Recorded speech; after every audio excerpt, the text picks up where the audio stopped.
Hai, Assalamualaikum warahmatullahi wabarakatuh. Jumpa lagi kita hari ini untuk kita sambung membincangkan buku teks KSSR tahun 5 semakan untuk muka surat yang seterusnya iaitu 34. Tapi sebelum tu saya nak recap balik.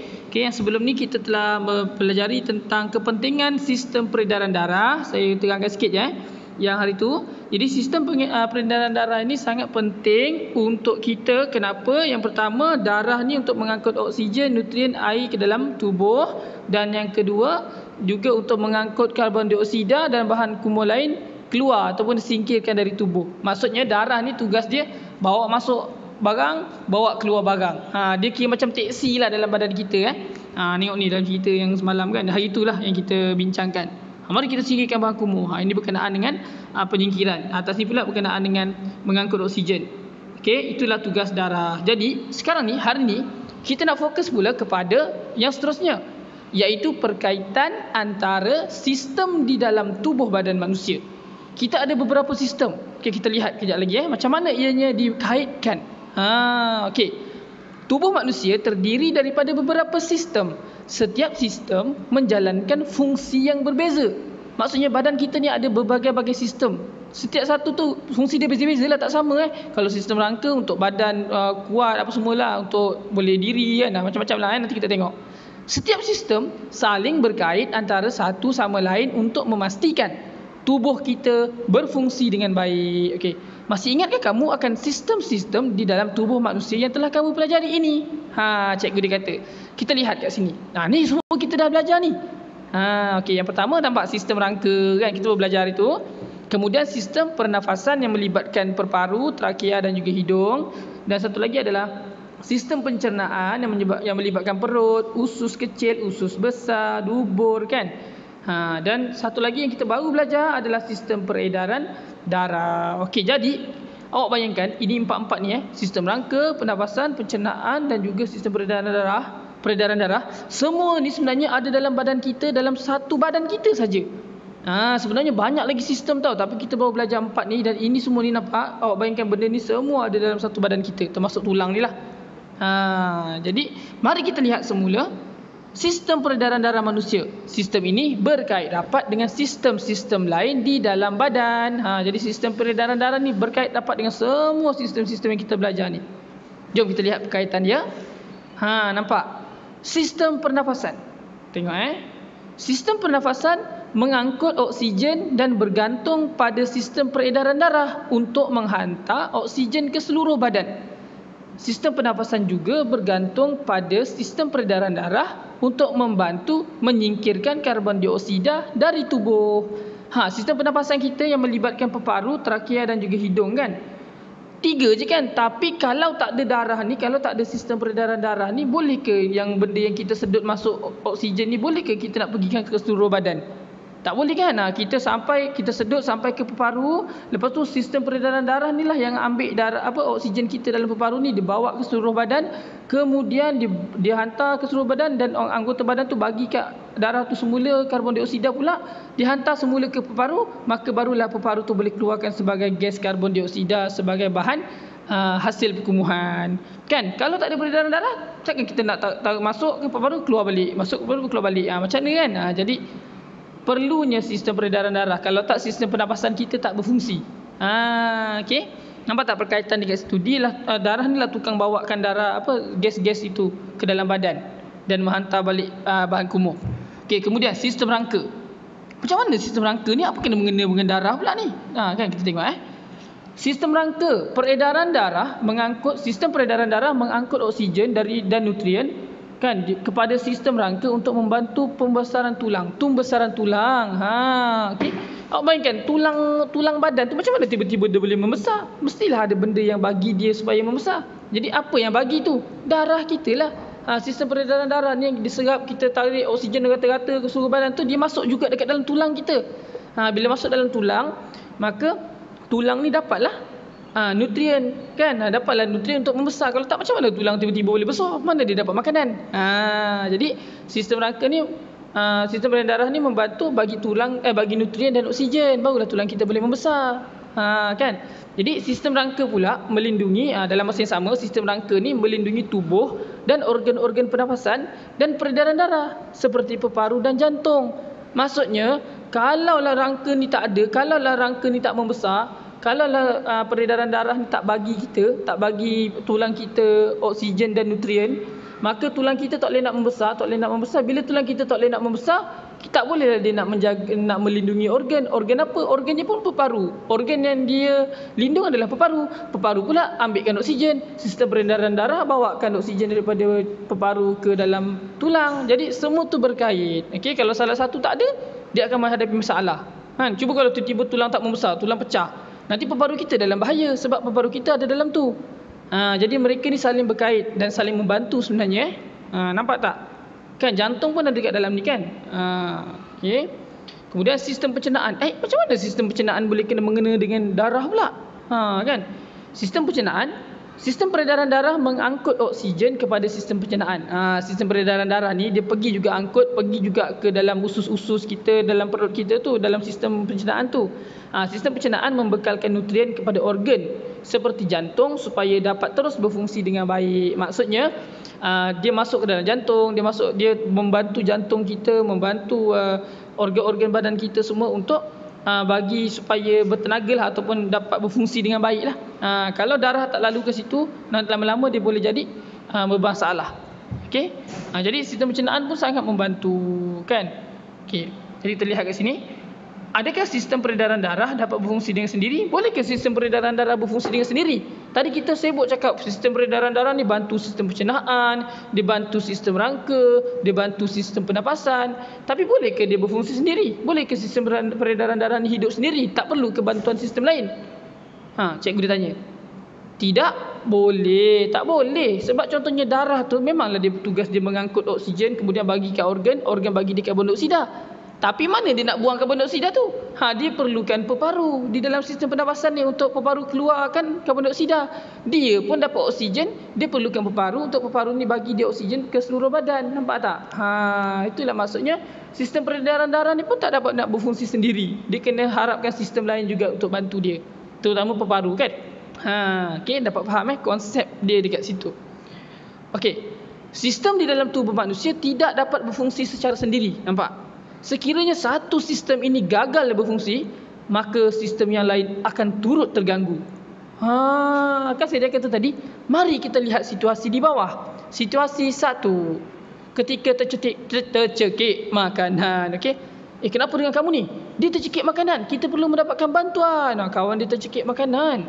Jadi, apa yang berlaku sebenarnya masa tercekik ni? Cikgu dia kata, situasi tercekik makanan mengganggu beberapa sistem di dalam tubuh manusia. Tengok ni apa yang berlaku nampak? Ni kan makanan kita tersangkut kat sini. Sistem pencernaan dan sistem pernafasan. Esofagus kita, trakea kita ni kan nak bernafas, naik ke atas, nak keluarkan nak keluarkan gas kan. Sistem apa dalam ni kita menggunakan sistem pernafasan dan sistem makan pun menggunakan satu salur yang sama. Jadi kalau makanan tercekik kat sini, kita tak boleh bernafas, kita pun tak boleh nak makan, tersangkut. Nak bernafas pun tak boleh. Boleh menyebabkan sesak nafas dan boleh kematian berlaku. Bahaya Jadi sistem pencernaan dan sistem pernafasan. Seseorang yang tercekik makanan akan menyebabkan sistem pencernaannya terganggu di bahagian esofagus kat sini. Terganggu. Makanan yang terperangkap di esofagus akan menghalang udara pun masuk ke dalam trakea. Dah lah tak boleh masuk makanan. Dia tak boleh masuk makanan tu dah sangkut. Lepas tu udara dia bernafas tu tak boleh masuk juga sebab tersangkut dekat sini juga. Jadi dia juga akan menghalang udara masuk trakea dan akan menyebabkan sistem pernafasan pula terganggu. Tak boleh nak bernafas kerana mengalami kesukaran untuk bernafas. Nampak tak? Okay, jadi maksudnya bila dia tersangkut kat sini, dua-dua sistem tu terganggu. Macam itulah orang bunuh kan, dekat cerita, kalau cerita ganas-ganas tu kan yang orang cekik orang sampai mati. Kenapa? Bila kita cekik, kita akan tutup salur makanan dan salur pernafasan dia. Inilah menyebabkan kedua-duanya tak berfungsi, dan bila tak boleh bernafas tu yang menyebabkan kita boleh mati. Sebab itu kalau kita sembelih kan, dalam sembelihan kita kena putuskan dua urat kan, dua urat. Kalau macam kita sembelih lembu, kita kena putuskan dua urat dia. Satu urat salur makan, satu lagi salur pernafasan. Untuk membunuhnya, untuk bagi dia matilah dalam keadaan disembelih. Sebab tu gunanya sains ni juga ada juga dalam agama. Okey. Kita lihat situasi kedua. ketika tulang patah. Nampak tu tulang ni patah, nampak? Nampak tak yang di zoom in ya di sini? Tulang yang patah juga menjejaskan beberapa sistem di dalam tubuh manusia. Ya ke? Apa kena mengena pula tulang patah dengan saluran pernafasan? Apa kena mengena dengan sistem peredaran darah pula? Okey je. Setakat tulang tangan patah kan? Tu yang kita bayangkan. Kita lihat macam mana. Sistem rangka dan sistem peredaran darah. Nampak? Tulang tangan yang patah menjejaskan sistem rangka. Betul? Bila tangan patah, rangka kita patah lah kan? Pada masa yang sama, tangan akan membengkak kerana pengaliran darah dalam sistem peredaran darah turut terganggu. Bila kita punya tangan patah, salur darah kita akan tersepit. Bila tersepit, kan, tangan kita akan membengkak. Darah tu nak mengalir tak boleh dia bengkak. Dia terkumpul dia jadi bengkak. Ini yang kalau nak senang faham lah. Mungkin dia lebih complicated, cuma kita nak senang faham, kita fikir macam tu je lah. Darah tu nak mengalir dekat dalam tulang tu tak boleh. Sebab kita kan salur darah tu kan dia akan masukkan darah dalam tulang semua untuk membesarkan. Tiba-tiba bila tulang kita patah, tulang tu yang ada darah-darah mengalir dalam dia tu terkumpul lah. Dia macam tak boleh nak bergerak sebab dah patah kan. Macam seolah-olah jambatan patah, kita tak boleh lalu. Jadi benda tu terkumpul, maka kita punya tangan akan membengkak sebab peredaran darah tu terganggu. Tangan dia akan membengkak. Bayangkan saja tulang tu ada darah nak lalu, lepas tu tiba-tiba patah dan dia bengkak lah sebab tak boleh nak pergi mana-mana. Sebab tu tangan kita bengkak kan, bila patah. Rupanya ada kena mengena juga. Bekerjasama pula. Ada kena mengena jugalah antara mereka ni. Okey, nampak itu contohlah situasi pertama tadi berkenaan dengan tercekik, situasi kedua berkenaan dengan tangan patah. Contoh yang simple. Banyak lagi sebenarnya kalau kita nak belajar. Okey, kita lihat. Kenapa pentingnya kita kena menjaga semua sistem dalam tubuh badan manusia?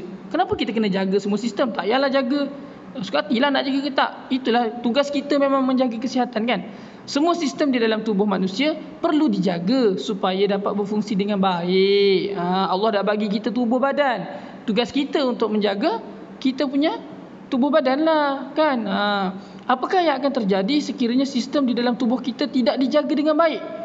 Macam isap rokok apa semua kan. Isap rokok tu tak jaga sistem dengan baik tu. Dia bagi seorang nak sedut udara oksigen, kau pergi sedut benda lain kan.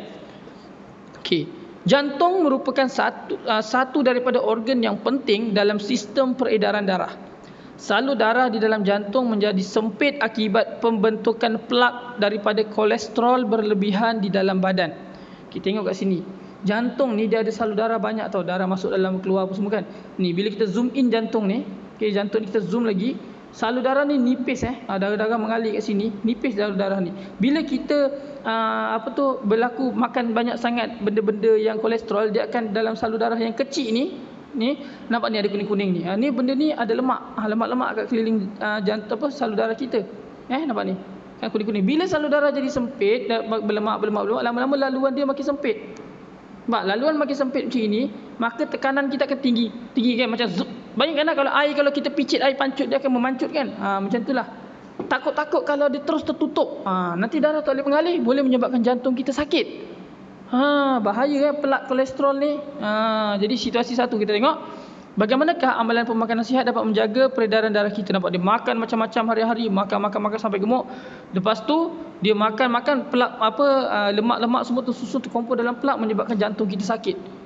Sangat bahaya. Jadi sebab itu kita kena pandai makan dengan betul, makan makanan berkhasiat. Jangan makan sangat benda-benda berlemak ni kerana ia membahayakan kesihatan kita. Jantung ni penting jadi jangan sampai sakit. Nampak dia sakit jantung dia. Jadi kalau rasa-rasa nak hidup dengan baik, makanlah, jagalah makan. Orang negara lain semua, orang negara-negara yang miskin, mereka meninggal disebabkan tak cukup makan. Kita kat Malaysia, takkan kita nak meninggal disebabkan terlebih makan? Kan pelik tu.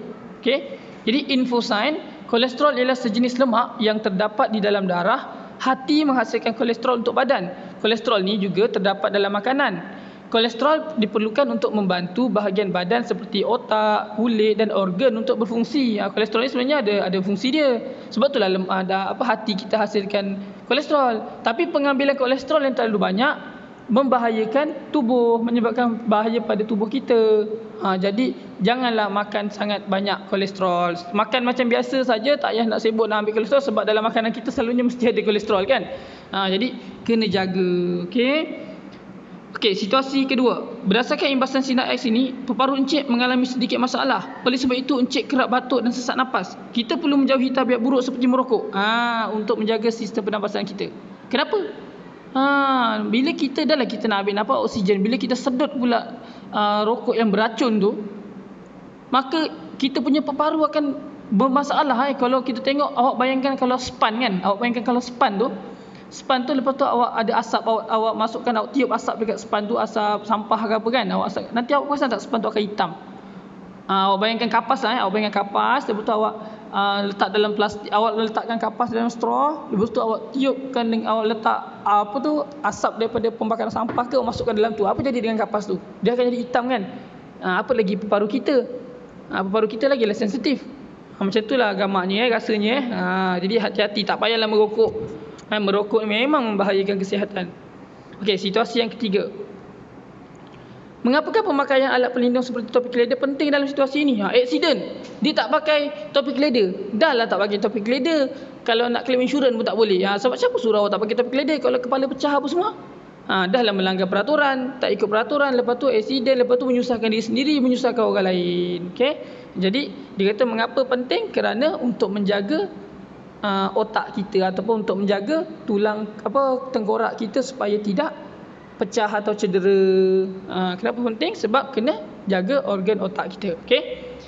Situasi 4. Saya sembelit lagi. Bagaimanakah amalan seperti meminum air dengan secukupnya boleh menjaga sistem pencernaan kita? Dia sembelit sebab apa? Dia makan, dia kurang minum air. Dia makan macam-macam yang bukan-bukan. Jadi kalau kita minum air banyak, maka badan kita penuh dengan air, kita boleh dapat jaga sistem pencernaan kita supaya bersih lah. Bila awak bayangkan benda yang tak ada air dengan ada air, awak bayangkan longkang yang tersumbat dengan longkang yang kita tuang air, kita letakkan air lalu kat situ, mana yang lagi baik? Kan longkang yang ada air kan. Itu bayang saja, bukan saya cakap perut awak longkang, tak. Maksudnya kalau ada air, insya-Allah dia membantu kita melawaskan kita supaya tidak sembelit. Sembelit ni susah nak berak tak boleh, tak keluar. Nak buang air besar, nak berak nak buang air besar lah, sopan sikit. Nak buang air besar tak boleh lepas. Jadi kita kena minum air ataupun kita makan pisang. Benda-benda pelawas ni sangat baik untuk badan. Okey, kita lihat ke sini. Mengapakah penjagaan sistem di dalam tubuh manusia penting? Banyak jawapan dia, tapi awak jawab macam ni sajalah. Mengapa sistem pencernaan ni penting? Mengapa penjagaan sistem ni penting? Supaya kita dapat kekal sihat. Supaya kita dapat hidup dengan kekal sihat. Itu pun boleh jawapan dia. Okey, jadi memelihara sistem di dalam tubuh badan manusia. Okey, macam mana kita nak jaga sistem badan kita ni? Kita takut sangat kalau badan kita sakit, melibatkan organ yang satu ni, tiba-tiba organ lain pun terlibat juga, menyusahkan kita juga akhirnya. Okey, daripada kecil lah kita kena jaga. Setiap sistem di dalam tubuh perlulah dijaga supaya tubuh manusia dapat berfungsi dengan baik. Bagaimanakah kita memelihara sistem di dalam tubuh bagi mengekalkan kehidupan yang sihat? Macam mana kita nak pelihara ni? Sistem rangka. Macam mana nak bagi tulang kita kuat? Kan? Yang pertama, mengambil makanan yang kaya dengan kalsium. Cikgu, mana saya tahu kalsium tu apa? Kita tengoklah kat sini. Kita perlu mengambil kalsium untuk membina tulang yang kuat. Apa tu kalsium? Contohnya susu dan produk tenusu mengandungi kalsium yang dapat menguatkan tulang. Produk tenusu ni maksudnya produk yang daripada susu, macam keju, kan daripada susu kan. Benda-benda yang daripada susu lah. Daripada susu mana? Susu lembu kan, biasa kan.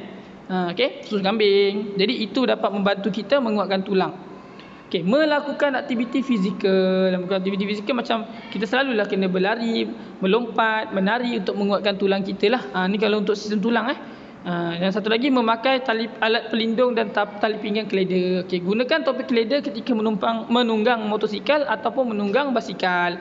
Kalau gunakan pelindung lutut, siku dan penyokong pergelangan tangan apabila perlu. Kalau kita nak naik basikal, nak jalan jauh ni, kita pakai macam ni lebih selamat lah. Pakai tali pinggang leather ketika menaiki kenderaan. Ini semua adalah cara untuk elakkan daripada tulang kita terganggu ataupun patah ataupun merosakkan tulang kita lah kalau naik basikal terjatuh ke apa kan. Jadi itulah antara langkah-langkah keselamatan yang kita boleh buat untuk pastikan sistem rangka kita dalam keadaan yang selamat. Okey. Sistem pernafasan pula. Tadi sistem rangka, ni sistem pernafasan. Yang pertama, hindar rokok. Dengar tu, tak boleh serokok. Merokok ni menyebabkan pelbagai penyakit yang berkaitan dengan sistem pernafasan. seperti asma, bronkitis dan juga kanser paru-paru. Kadang-kadang dia orang tahu kanser apa bahayanya hisap rokok. Kadang-kadang kau tak rokok pun dah tunjukkan penyakit-penyakit yang disebabkan rokok. Geli tengok kau tak rokok tu, tapi kita beli juga. Jadi kita tak mampu nak nasihatkan orang yang lebih tua daripada kita, tapi kita cubalah ubah diri kita sendiri. Kita jangan ikut benda-benda yang tak elok. Mudah-mudahan kalau ada ayah-ayah kita atau atuk kita yang hisap rokok, dia tengok kita macam ni, kita belajar benda macam ni, dia akan malu sendiri dan dia akan berhenti merokok sendiri. Okay, kita buat cara baiklah. Tinggal di persekitaran yang bersih. Persekitaran yang bersih tanpa pencemaran udara mengurangkan risiko penyakit berkaitan dengan sistem pernafasan. Okay, awak kena tinggal dekat tempat yang baiklah. Janganlah duduk dekat rumah-rumah tu. Awak janganlah buat tempat, mungkin ada rumah yang dekat-dekat dengan tempat asap ke mungkin ada kilang-kilang yang berasap banyak kan, kotor. Jadi kalau boleh, kalau kita mampu, kalau tak mampu nak macam mana kan, kalau kita mampu, kita duduklah tempat-tempat yang selesa, tempat-tempat yang bersih macam dekat dalam kampung kan. Dia lebih baik untuk sistem pernafasan kita. Sebab kalau banyak pokok, banyaklah kita dapat oksigen. Oksigen daripada pokok keluarkan oksigen, kita ambil oksigen, kita hembus karbon dioksida, pokok sedut kita punya karbon dioksida. Kan bagus macam tu. Sebab tu kita bila tengok pokok-pokok, kita akan rasa tenang. Dari segi sainsnya pun ada. Dalam masa yang sama, kita pun istighfar lah, buatlah apa-apa kan, kita bertahmid ke apa semua kan, supaya kita dapat pahala juga kan. Okey. Seterusnya, basuh tangan dengan kerap. Amalkan basuh tangan dengan kerap. Menggunakan sabun dan air atau cecair persanitasi tangan ataupun sanitizer lah. Elak sentuh mulut dengan hidung tanpa basuh tangan terlebih dahulu. Kerana bakteria atau virus pada tangan dapat masuk dalam sistem pernafasan kita dan mengakibatkan penyakit seperti COVID-19. Jangan. Sebenarnya benda ni senang kata lah, tak payahlah sentuh mulut, tak payahlah sentuh tangan. Setiap kali kita nak makan, basuh tangan dengan sabun. Okay, sebab sabun tu dia ada bahan kimia ada yang boleh menyebabkan kuman-kuman kat tangan mati sebelum kita makan. Jadi kita kena basuh tangan. Jangan pegang hidung, jangan pegang mulut. Rajin sangat pegang kan, biasa kan korang kan, budak-budak kecil biasa macam tu kan. Ingat kalau paling kurang pun gunakan sanitizer. Okey. Sistem peredaran darah pula, macam mana kita nak jaga supaya sistem peredaran darah kita okey? Kurangkan pengambilan makanan yang mengandungi lemak dan kandungan gula yang tinggi. Janganlah kita makan sangat banyak lemak, banyak gula yang tinggi. Kita makanlah elok-elok. Selalunya kalau nak senang kan, awak makan je makanan orang mengandung. Orang mengandung kan orang yang orang yang jenis ada pantang tu, dia ada cara makan dia kan. Makan macam tu lagi bagus. Seumur hidup makan macam tu pun lagi bagus. Okey. Pengambilan makanan yang mengandungi lemak berlebihan akan menyebabkan kolesterol berkumpul di dalam salur darah dan membentuk plak. Macam ini nampak.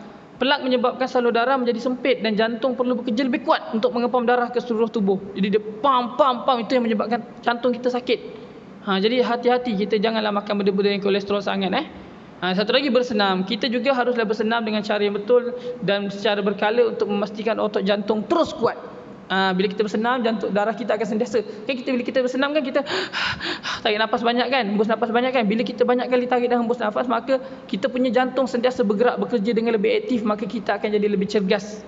Berlaku banyak pertukaran gas kan. Sebab tu eloknya bersenam. Tapi bersenam jangan paksa diri, biasakan dengan yang mana yang mudah bagi awak lah. Jangan tiba-tiba setahun tak senam, tiba-tiba berlari 10 km tak berhenti. Jangan. Kita buat ikut kemampuan kita, satu demi satu, kerapkan latihan dan senaman. Okey. Macam mana pula dengan sistem pencernaan? Tadi tu dah sistem apa tadi? Peredaran darah kan. Sistem pencernaan macam mana pula? Makanlah makanan yang kaya dengan serat seperti sayur, bijirin penuh, memudahkan proses penyingkiran tinja. Supaya kalau kita makan sayur banyak, buah-buah banyak, kan bijirin, nanti dia senang untuk kita buang air. Okey. Minum air dengan secukupnya untuk melancarkan sistem pencernaan. Okey. Jadi kalau kita minum air pun akan lancarkan sistem pencernaan kita lah. Jadi dia kata, jelaskan cara-cara yang perlu diamalkan bagi memelihara sistem di dalam tubuh jika seseorang itu mengalami obesiti. Macam mana ni? Kita obesiti, badan dia dah gemuk, dah makan banyak sangat. Macam mana kita nak, apa yang perlu kita buat? Kita perlulah makan dengan diet yang betul. Makan secara seimbang, ataupun kita makan dengan diet yang betul. Diet tu bukannya tak makan. Diet tu maksudnya cara pemakanan. Diet yang seimbang lah. Maksudnya kita menggunakan makan dengan cara yang elok. Jangan kita bantai makan suka hati kita je. Itu untuk orang-orang obesiti. Dan minum air yang secukupnya. Elakkanlah, kalau boleh elakkan makan makanan ringan ataupun makanan yang menyebabkan yang membawa lemak ataupun yang mempunyai lemak banyak. Okey, banyakkan minum air, banyakkan pelawas. Itu contoh untuk orang-orang yang mengalami obesiti. Okey, dan juga jangan lupa bersenam. Okey, di hujung ni ada satu berkenaan dengan aktiviti ria, iaitu senarai semak berkaitan sistem imunisasi. Di dalam senarai semak berkaitan sistem imunisasi, sistem di dalam tubuh badan. Mana datang imunisasi tersebut pula. Okey, senarai semak berkaitan sistem di dalam tubuh manusia. Okey, jadi ada kat Manila dan pen penanda. Ini adalah aktiviti berkumpulan PAK21. Alat dan bahan dalam langkah-langkahnya kita boleh berpandukan senarai semak tu, kita tulis kat sini, pilih satu sistem dalam tubuh manusia. Ada sistem peredaran darah, sistem rangka, sistem peparu, sistem pencernaan, sistem apa lagi? Pernafasan kan. Kemudian situasi dia apa, sistem dalam tubuh dia apa. Kita bincang dalam kumpulan situasi yang menjejaskan sistem tersebut. Maksudnya kita bincang macam mana satu situasi yang boleh menyebabkan sistem tu terganggu. Lepas tu, apakah kaitan dia dengan sistem lain dalam tubuh? Mungkin kawan dia kata, kita buat sistem pernafasan, isap okok, nanti terganggu pernafasan kita, menyebabkan salur darah kita jadi macam mana. Mereka akan berbincang.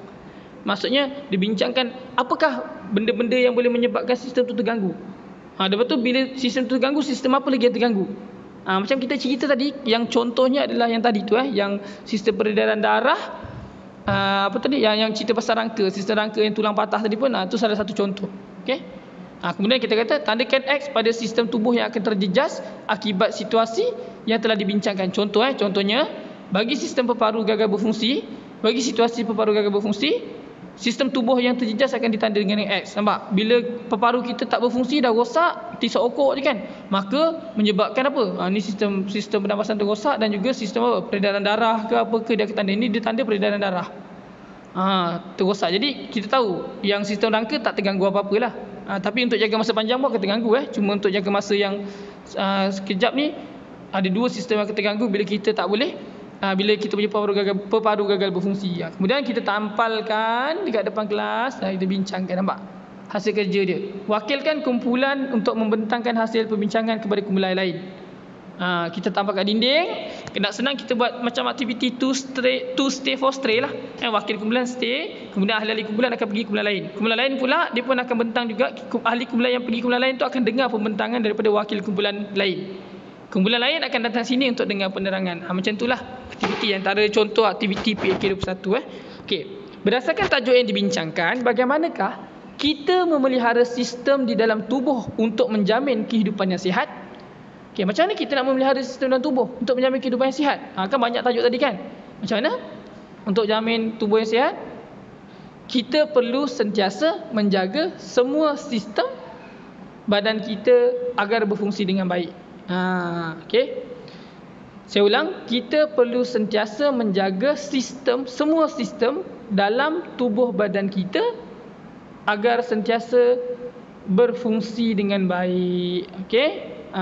Bagaimana kita nak memelihara sistem? Kita kena jagalah sistem tu. Kan? Contohnya kita jaga makan, kita jangan hisap rokok. Okey. Nota guru akan menyediakan satu senarai semak yang mengandungi semua sistem di dalam tubuh manusia untuk setiap kumpulan. Okey, kalau buat aktiviti ni kat sekolah, nanti cikgu awak kalau nak buat, dia akan sediakan benda ni. Senarai semak ni dia akan sediakan, awak akan tanda-tanda dalam kumpulan. Menarik juga ni. Jadi kalau kat sekolah nanti awak bolehlah cuba buat dengan cikgu, ajak cikgu buat. Okey.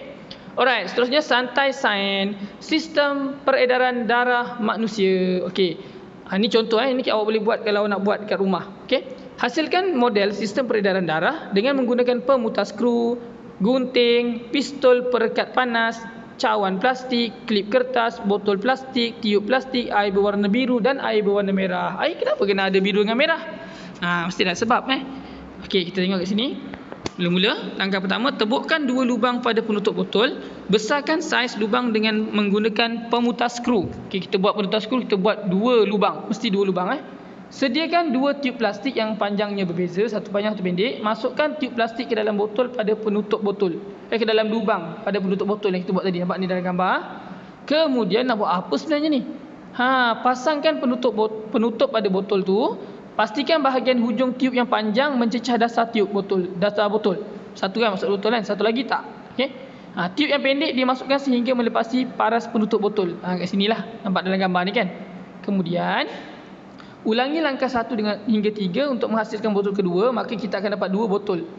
Botol ni adalah menunjukkan jantung kanan dan jantung kiri kita. Okey. Labelkan kedua-dua botol seperti yang ditunjukkan dalam gambar, jantung kanan, jantung kiri. Kemudian kita nak buat apa ni? Tutup ruang udara yang terbuka dengan menggunakan pistol perekat panas. Kita kalau antara laluan botol tu kan, antara laluan straw apa, salur tu kan, dengan botol kan ada ruang-ruang sikit, kita tutupkan dengan perekat panas supaya tak bolehlah dia nak keluar. Kalau ada udara tak boleh dia nak keluar kat celah tu Jadi kat sini ada peringatan, berhati-hati semasa menembuk lubang pada penutup botol dan ketika menggunakan pistol perekat panas. Kena hati-hati takut nanti kena badan, terutama yang pistol ni. Okey. Kemudian masukkan air berwarna biru ke dalam cawan plastik pertama dan labelkan sebagai tubuh manusia. Kemudian masukkan air berwarna merah dalam plastik kedua dan labelkan sebagai peparu. Klipkan 2 klip kertas pada setiap cawan. Letak klip kertas kat sini, nampak kan? Kemudian pada bahagian kiri jantung, sambungkan tiub yang pendek pada bahagian cawan berlabel tubuh manusia. Yang pendek masukkan dekat yang bahagian jantung kiri kan. Jantung kiri tadi pendek, cantum pada tubuh manusia. Okey, yang pendek. Kemudian di bahagian panjang pergi ke dasar, yang bahagian dasar tu kita pergi ke cawan berlabel peparu. Yang panjang tadi kan, yang dasar ke dalam tu panjang, kita pergi ke peparu. Yang pendek ni kita pergikan ke tubuh manusia. Itu untuk jantung sebelah kiri. Okey. Jantung sebelah kanan, jantung sebelah kanan pula, sambungkan hujung tiub yang pendek ke bahagian bibir cawan berlabel peparu. Terbalik pula Kemudian belah kanan pula yang panjang tu masuk dekat tubuh manusia. Okey, macam tadi nombor 2 tadi kan, cuma dia terbalik. Kalau ini tadi yang pendek dekat tubuh manusia, untuk yang belah kanan ni kan yang pendek dekat peparu. Yang pendek ke bahagian peparu. Kalau yang saya ulang kalau yang kiri yang pendek ke tubuh manusia. Kalau yang kanan yang pendek ke peparu. Ingat kemudian yang lagi satu sebaliknya lah. Kemudian kita pumpkan botol tu. Pump dan lepaskan botol secara berselang-seli kiri kanan tu. Perhatikan pergerakan air berwarna merah, darah lebih oksigen, dan air berwarna biru, darah lebih karbon dioksida. Maksudnya dekat tubuh manusia tu nanti dia keluar sebab dah ada karbon dioksida lah konon-kononnya kan. Yang peparu ni dia banyak oksigen lagi, dia masuk ke dalam ke seluruh tubuh manusia. Okey. Jadi kita lihat kat situ. Itulah satu contoh untuk menghasilkan jantung. Jantung kita sebenarnya satu, tapi dia ada 2 bahagian, sebab tu kita pakai 2 botol Okey. Jadi kita imbas kembali sebagai menutup bab ni. Okey, fungsi rangka utama manusia adalah seperti berikut. Sebenarnya kita punya rangka ada banyaklah tulang-tulang ni, cuma yang kita belajar secara general hari ni ataupun kali ni, rangka ada 4, iaitu rangka utama kita ada 4, iaitu tulang belakang untuk menyokong tubuh kita, tengkorak untuk melindungi otak kita lah, tengkorak kat kepala kan, tulang rusuk untuk melindungi organ dalaman kita. Organ dalaman tu yang dekat dada kita tu kan, dalam tu kan, yang ada perut, ada peparu, ada jantung kan, kat area-area situ kan. Okey, tangan dan tulang kaki, tulang tangan dan tulang kaki adalah sebagai sokongan dan pergerakan untuk kita bergerak lah kan. Sendi ialah tempat pertemuan 2 atau lebih tulang. Sendi. Kemudian 3, darjah kedudukan sendi pada tubuh manusia adalah seperti berikut. Ni sendi kan, sendi tu adalah untuk pertemuan 2 atau lebih tulang. Tulang tengkorak dengan tulang rusuk, dia bertemu kat situ kan. Okey. Kemudian tulang tangan, antara tangan dengan tangan ni ada pertemuan kat sini. Jadi macam-macam lah untuk pertemuan. Sendi ni adalah pertemuan pada pertemuan tulang pada tubuh manusia. Okey, sendi membolehkan pergerakan dan kebolehlenturan tubuh. Dia bolehkan kita bergerak dan dia boleh menyebabkan kita melentur-lentur badan tu sebabkan ada sendi lah. Cuba kalau tak ada sendi, tegak je macam ni, kita nak belokkan tangan kita, nak bengkokkan tangan kita, nak bergerak kan. Okey. 5. Bahagian utama dalam sistem peredaran darah serta fungsinya adalah seperti yang berikut. Okey, jantung untuk pam darah ke peparu dan seluruh bahagian tubuh. Salur darah untuk angkut, teksi kan, angkut darah ke seluruh bahagian tubuh. Darah pula untuk angkut oksigen, nutrien, air dan bahan kumuh. Darah ni lah, salur darah untuk mengangkut darah. Jadi darah tu dalam salur darah kan, darah ni lain teksinya. Salur darah ni macam jalan raya lah salur darah jalan raya. Darah yang dia punya teksi tu mengangkut oksigen, nutrien, air dan bahan kumuh. Okey, dia boleh angkut oksigen ke seluruh badan dan dia hantar juga hasil perkumuhan macam bahan kumuh tu balik ke balik ke peparu lah. Okey. Peparu pula tempat pertukaran gas antara gas oksigen dengan gas karbon dioksida. Okey. Jadi 6, laluan peredaran darah. Darah lebih oksigen.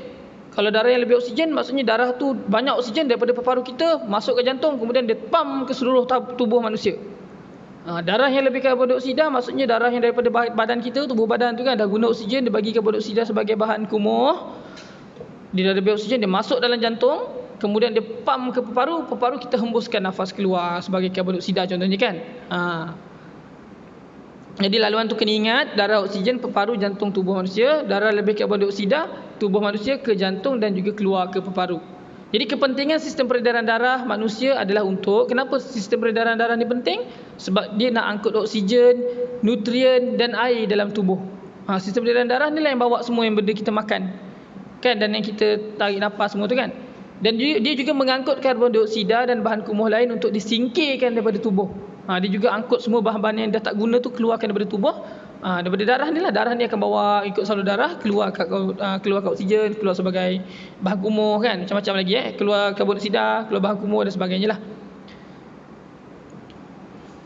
Jadi nombor 8, cara memelihara sistem di dalam tubuh manusia adalah seperti yang berikut. Sistem rangka, macam mana nak buat? Ambil makanan yang kaya dengan kalsium, lakukan aktiviti fizikal, pakai alat pelindung dan tali pinggang keleda. Sistem peredaran darah, kurangkan ambil makanan yang mengandungi lemak dan kandungan gula yang tinggi, bersenam. Sistem pernafasan, hindari rokok, tinggal di sekitaran yang bersih, basuh tangan dengan kerap. Dan sistem pencernaan pula, makan makanan yang kaya dengan serat dan juga minum air dengan secukupnya. Okey, itulah antara rumusannya. Okey, asah minda. Okey, asah minda ni awak boleh buat nanti. Kita akan buat, mungkin kita akan buat pada kelas akan datang lah pada perjumpaan akan datang kita akan buat asah minda. Dah banyak sangat awak belajar ni. Okey, kita sampai sini dulu, sampai muka surat 46. Kita akan sambung lagi pada kelas seterusnya. Jangan lupa subscribe dan tekan butang loceng. Nantikan video seterusnya daripada saya. Assalamualaikum dan selamat sejahtera.